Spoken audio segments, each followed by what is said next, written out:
नमस्कार, मैं योगाचार्य ब्रजेश कुमार आज आपको भ्रामरी प्राणायाम, जो एक सामान्य प्राणायाम है, इससे कुछ तथ्यों पे नज़र डालेंगे और समझने की कोशिश करेंगे और अभ्यास का पूर्ण रूप से फ़ायदा उठाएंगे। इसमें आप किसी भी सामान्य आसन में बैठ सकते हैं जिसमें आपका अभ्यास हो, आपकी क्षमता हो। ये सुखासन है, इसमें फर्स्ट फिंगर के टिप को थंब से टच करना होता है, या आप अर्ध पद्मासन में बैठ सकते हैं, एक पैर के ऊपर दूसरा पैर रख के। मेन इसमें जो ध्यान रखना है आपको, आपकी स्पाइन बिल्कुल स्ट्रेट रहे और इस प्राणायाम का अभ्यास को समझते हैं, विधि समझते हैं किस तरह से करना चाहिए। मेन इसमें जो करना होता है आपको, ईयर्स को, जो कानों को है, बिल्कुल क्लोज करना होता है, बंद करना होता है। कुछ लोग इसमें फर्स्ट फिंगर की उंगली को इस तरह से इंसर्ट करते हैं, ये गलत तरीका है। आपको क्या करना है, थंब का उपयोग कर सकते हैं। थंब से ईयर कैप को इस तरह से प्रेस करना है दोनों साइड से, इससे ये बंद हो जाएगी। तो आप दोनों हाथ के अंगूठे को इस तरह से रखेंगे ईयर कैप के ऊपर और इसको थोड़ा सा पुश करेंगे पीछे की तरफ। आपका कान इस समय बंद हो जाए। फर्स्ट फिंगर को आईब्रो के पे रखेंगे, सेकंड को आईज के नीचे, थर्ड लिप्स के ऊपर, फोर्थ लिप्स के नीचे। ये आपकी मुद्रा होगी। तो इस तरह से रखना है आपको। आंखों को बंद रखेंगे। अब जो आपने ईयर क्लोज किया है, इसको बिल्कुल भी आपको ओपन नहीं करना। जितने भी राउंड आप करेंगे, 5, 10, 15, 20, अपनी क्षमता अनुसार हाथ को ऊपर रखेंगे इस तरह से। हाँ, बहुत ज़्यादा खींच के भी नहीं रखना है जिससे आपको दर्द हो और ज़्यादा अभ्यास ना कर पाए। तो ईयर्स को क्लोज ही रखना है, इसका विशेष रूप से ध्यान रखें, ये बिल्कुल भी ओपन नहीं होगा। अब लिप्स को भी क्लोज रखेंगे। लंबी गहरी श्वास लेके ओम का उच्चारण, या जैसे भंवरे की आवाज होती है, वो गुंजन आपको बेसिकली करना है। देखें, मैं आपको 5 राउंड करके दिखाता हूँ।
इस प्राणायाम का अभ्यास करते वक्त आपको सबसे पहले ईयर्स को क्लोज करेंगे अंगूठों से।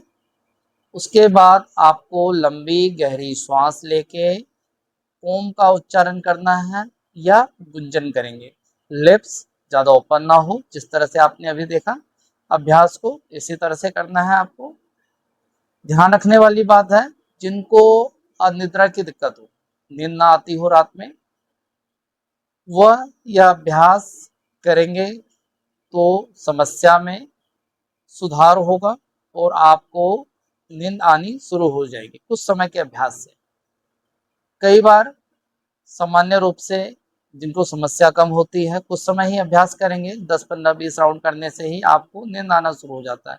जिनको अक्सर कई महीनों से है ये प्रॉब्लम, या ज़्यादा प्रॉब्लम है, तो इसका निरंतर जब अभ्यास करेंगे तो कुछ समय में ये आपको समस्या दूर हो जाती है, नींद आनी शुरू हो जाती है। बच्चों के लिए खास करके ये प्राणायाम काफ़ी बेनिफिशियल है, क्योंकि इसका नाम भ्रामरी लिया गया है भंवरे से, और भंवरे की एक क्वालिटी है, वह एक फूल पे बैठने के बाद दोबारा उस पे नहीं बैठती। इससे के अभ्यास से आपके बच्चों का मस्तिष्क काफ़ी तेज हो जाएगा, उनकी याददाश्त शक्ति बढ़ जाएगी, हाँ मेमोरी पावर काफ़ी अच्छा इम्प्रूव होता है। तो निरंतर जो पढ़ने वाले बच्चे हैं उनको इसका अभ्यास करना चाहिए।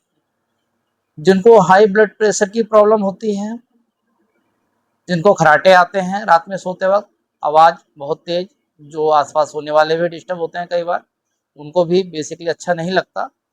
तो इस प्राणायाम का अभ्यास करने से 3-4 महीने, कई बार 5-6 महीने भी लग जाता है। कुछ लोगों को मंथ में भी रिजल्ट मिल जाता है। उनका खराटे आने की जो ये प्रॉब्लम है वह सॉल्व हो जाता है, वह बिल्कुल स्वस्थ हो जाते हैं, ठीक हो जाते हैं, उनको ये प्रॉब्लम नहीं रहती। तो आप इसका अभ्यास कर सकते हैं। जिनको थायराइड की प्रॉब्लम है, थायराइड की प्रॉब्लम में भी यह थायरोक्सिन सिक्रेशन को कंट्रोल करती है। इस प्राणायाम का अभ्यास से आपका थायराइड भी कंट्रोल होता है। हाइपर हो या हाइपो हो, कोई सा भी थायराइड हो, तो यह सिक्रेशन को जो ओवर हो रहा है या कम हो रहा है उसको सुचारू रूप से चलाएगी, जिससे आपका थायराइड ठीक हो जाता है। इसके लिए शर्त बस एक है कि आपको निरंतर अभ्यास करना है। अच्छी तरह से अभ्यास करेंगे, और मैंने सिर्फ 5 राउंड किया, आप इसका अभ्यास कम से कम 10, 15 या 20 राउंड डेली करेंगे। हो सकता है आप सुबह भी करें, शाम में भी संभव हो तो शाम में भी कर सकते हैं।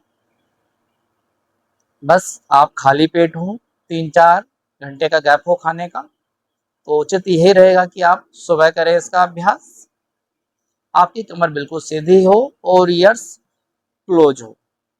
अब समस्या ये आती है 10, 15 या 20 राउंड किस तरह से करें। हाथों में कुछ लोग बुजुर्ग होंगे या थोड़ी वीकनेस की वजह से, या अभ्यास नहीं है तो वो नहीं कर पाएंगे।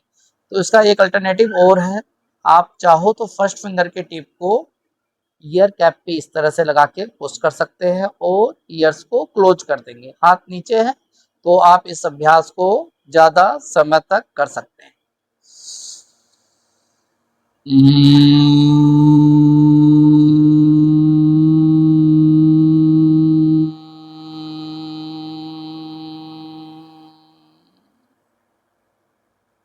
इस तरह से आप 15-20 राउंड शुरुआत में भी बिल्कुल आराम से कर सकते हैं। तो इसका अभ्यास इस तरह से भी फर्स्ट फिंगर का यूज करके आप कर सकते हैं। इसके 3 तरीके हैं, और एक ये प्रचलित है, आप ईयर्स को इस तरह से क्लोज करके चारों उंगलियों को आइज के ऊपर रख के भी इसका अभ्यास किया जाता है। आप इसमें भी हल्का सा इस तरह से ना करके, चाहे तो थोड़ा सा कोहनी नीचे कर सकते हैं, अंगूठे से बंद किया ईयर्स को और अभ्यास करेंगे।